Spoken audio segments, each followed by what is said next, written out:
So we can go through all of this. Once you've got it done, you can hit OK. You can save this. And now you have your very first lead magnet that you can use.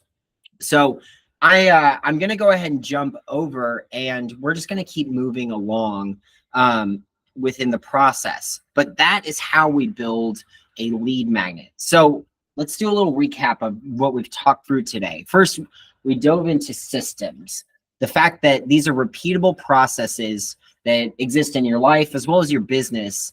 And when we find them, when we identify them, we can start to look at which ones can we remove from having to do manually. Well, when we do that, life gets much better, right? Then we've looked at our real estate niche, the people we help, as well as how we can define our specific voice or our writing style. And then Mark dove into the core strategies, conversions, operations, retentions, and experiences. These are the 4 core areas we need to have good systems. Well, once we have those identified, we can start building lead magnets.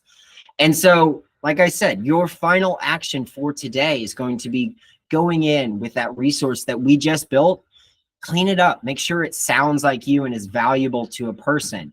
Make sure that it aligns with the people you're trying to help and it sounds and is written in your voice. Then also, I personally, like I said, I'm a marketer. I like to make sure that we have a call to action on all of our content. Now, maybe this call to action is to send you a message and find a time that you two can meet for coffee or a conversation via the phone. But something needs to happen after this. We need to encourage them to take that next step. So how this plays out, you guys go back into SAM, review the resource, use that tool set at the very bottom to edit and refine, really infuse yourself into it. But then the ultimate formula for this is you're going to build a lead magnet based on content that you know your dream customer is looking for that niche, for that specific niche. Now, this comes into play with SEO, search engine optimization, basically Google helping serve that content to people, or maybe you point some social media advertisements or posts to it, and you can start sending people that direction. Hey, if you're a first-time home buyer looking to understand tips, tricks, and traps, this is the thing for you.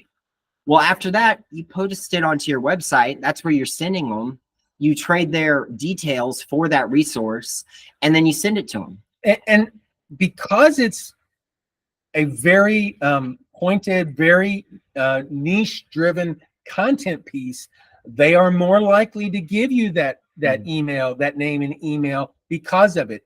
If it's just something that, you know, how to buy or sell a home, it's like, I can get that anywhere. Yeah. But if it's something specific, you know, how first-time home buyers, you know, save money on first-time home buyer, you know, things, you know, whatever you want to create that as, that then becomes something unique that you can provide, that no other agent in your area is providing that one piece. Mm-hmm. And that's what's going to drive them to give you that content, more likely give it to you, because it is so specific to that neck turn because of the white car. You are meeting their need, their specific need, and they want to find out the information that you've got, so they're going to give you that information. That's right.